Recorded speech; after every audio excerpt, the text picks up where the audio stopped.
Do y'all guys believe in the Big Bang Theory? Well, that's a weird phrasing, but I'll just say yes to save time. And have you witnessed it? No, So obviously. isn't that just accepting it without any? No. No. No, because look, the evidence for a God, the evidence for God is like visions, and dreams and claims of divine visitation and things like that. The evidence for the Big Bang is like, carefully measured, carefully taken measurements of the natural forces in the real world. Yeah, the kind of evidence that supports it is completely different. But what you're asking, and this is why I'm saying that you've fallen prey to creationist arguments. It's so typical. They're teaching little kids to go into their science classroom, and as soon as somebody starts talking about millions of years, the question they want them to ask is, "Were you there?" And that's exactly what you just did.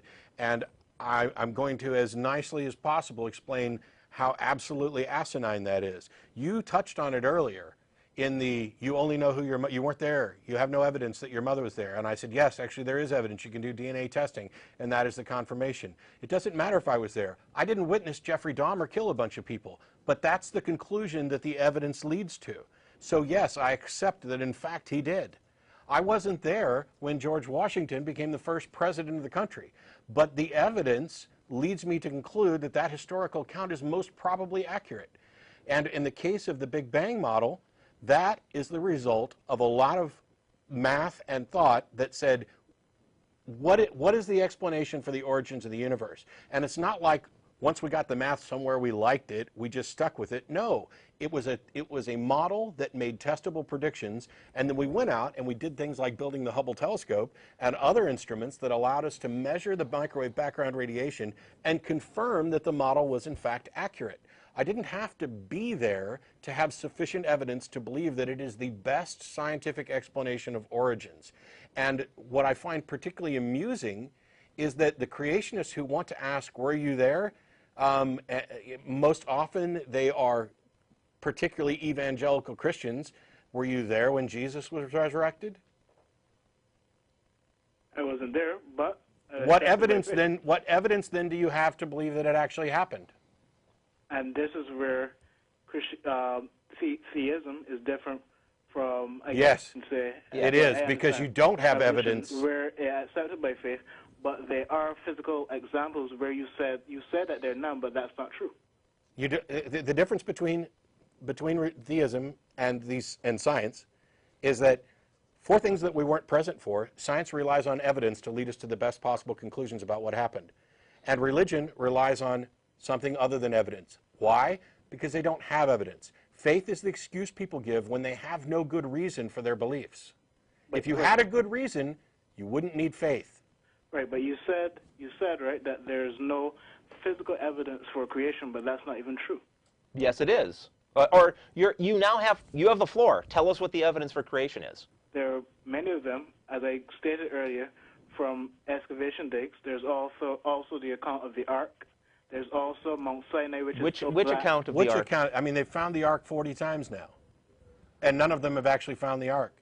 And by the way, finding an old boat. The Ark of the Covenant, which is in Israel's economy in terms of the sanctuary and all that. Wow. They found it in Indiana Jones, the first movie too. This is not. I'm not even about the Indiana Jones. This is from studying it myself. Yeah, no. And there's you really need to check. You really need to double check the. Excuse me. I'm sorry. Wait, go ahead. Mount Sinai, what? There's Mount Sinai, which the Bible says became smoke when God came into contact with it. Okay, so what? How does that? What does the existence of Mount Sinai have to do with the truth of the Genesis account of creation? What I'm saying is, you said that there's no biblical account or there's no physical examples for creationism, but there. What does Mount Sinai have to do with creationism? No, I'm saying that the state of condition of Mount Sinai now relates to what happened when God came down upon Mount Sinai. Okay, first of all, That is asinine, but what does it have to do with creationism? What I'm trying to say is that if Mount Sinai is in this condition that it is now, based on what was said in the Bible, then it proves it to be true. No. Wow. Okay. How did you demonstrate that Mount Sinai is in a state that is necessarily the result of God coming down to it? How did you prove that scientifically? Okay. One, there have been shows done upon it. Shows done. Okay, documentaries. Documentaries. Yeah, Wow. I know for a fact, at least one of the documentaries, just getting back to the Ark, at least one of the documentaries about the discovery of Noah's Ark showed a piece of wood that was fabricated by a skeptic who was approached by filmmakers to make this thing. And what he did is he took a piece of railroad tie and various household ingredients, including teriyaki sauce, and he soaked this piece of wood in those things and then handed it over to the filmmakers, who were just not interested in where he got it or how he made it look like that. They were only interested that it looked good, and then they put it in their show and said, this is a piece of Noah's Ark. Noah's Ark. I'm more interested. And that skeptic got an award from the skeptical organization for pulling off that stunt. But ignoring the Ark, I'm interested in this thing. You're saying that Mount Sinai is currently in a condition that can only be explained by God actually coming down to Mount Sinai. And you think that this is scientific? Because listen, No. when things are burnt, they're left in a charged state. Okay, That is the but state burning of does Mount not Sinai. prove God came down. Because that is, how can you explain a mountaintop that big? There we go. Like that. There we go. Now we are to the core reason that you have bought into every moronic claim that you've presented today. And the answer is one great big argument from ignorance. The mountain is in this state. How else can you explain it other than that God came down? That's a logical fallacy. It demonstrates that you have no basis for saying this. It is in no way scientific. You are basically saying the mountain's here. It looks like once upon a time it was smoky. That's consistent with the Genesis account. Nobody's got a better explanation. Therefore, that's what I'm going to believe. I can't begin to explain just how unscientific and dangerous that is. That is how we have come up with every wrong-headed, moronic, asinine belief that we've ever had. Oh, lightning bolts, they must, can't think of a better explanation. This guy down the street says they must come from Zeus, therefore I'm going to believe that they come from Zeus. And it's, we did some investigation and we found out that we can direct them with, little rods. If we stand there and chant to Zeus, he'll strike us with lightning. I mean, it's that type of thing. You are saying Mount Sinai looks like it got burnt and therefore the biblical account is true.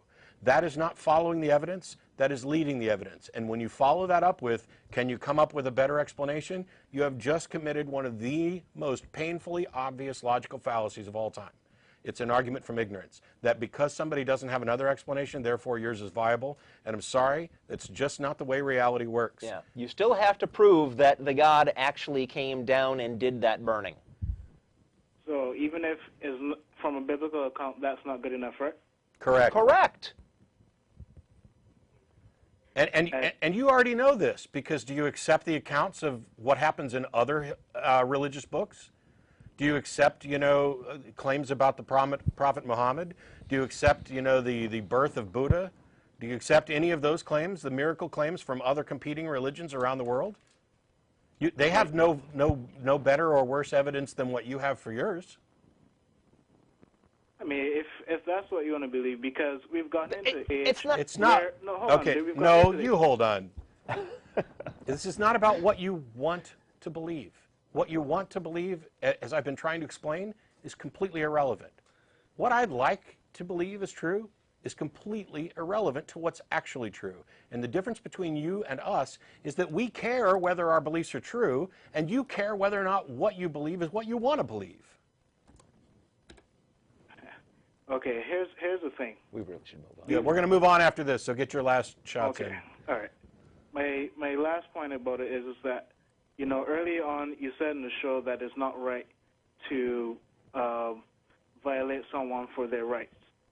And, I realized today that evolution has its sway. I'm in college right now, and evolution has its sway in basically almost every science there is. And, you know, it seems unfair that creation has such a hard time finding its way. Creationism has such a hard time finding its way. You know, astronomy's in all those schools too. Is it unfair that astrology doesn't have its way finding its way into the classroom?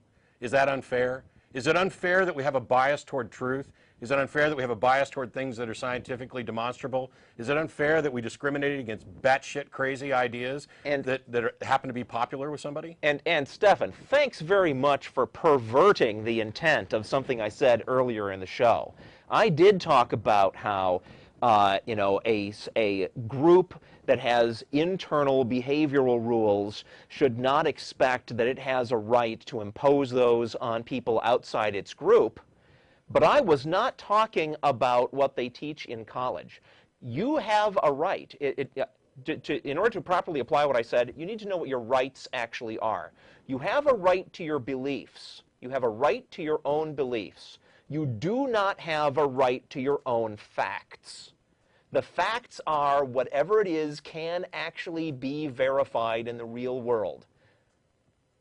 Okay, that's what the facts are. If you're finding evolution at every turn in college, it's because that's what the facts support. You have a right not to believe it, but you don't have a right to claim that just because something is written in your religion's holy book, that is magically a fact.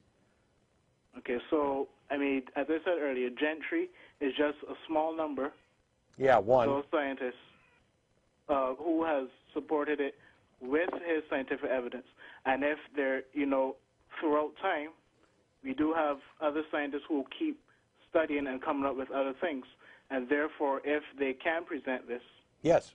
The day that they present sufficient evidence for their claims, that's the day that they get taught in schools. That's the day that they are then justified you would be justified in believing them. Right. You believe them before then, you're just guessing.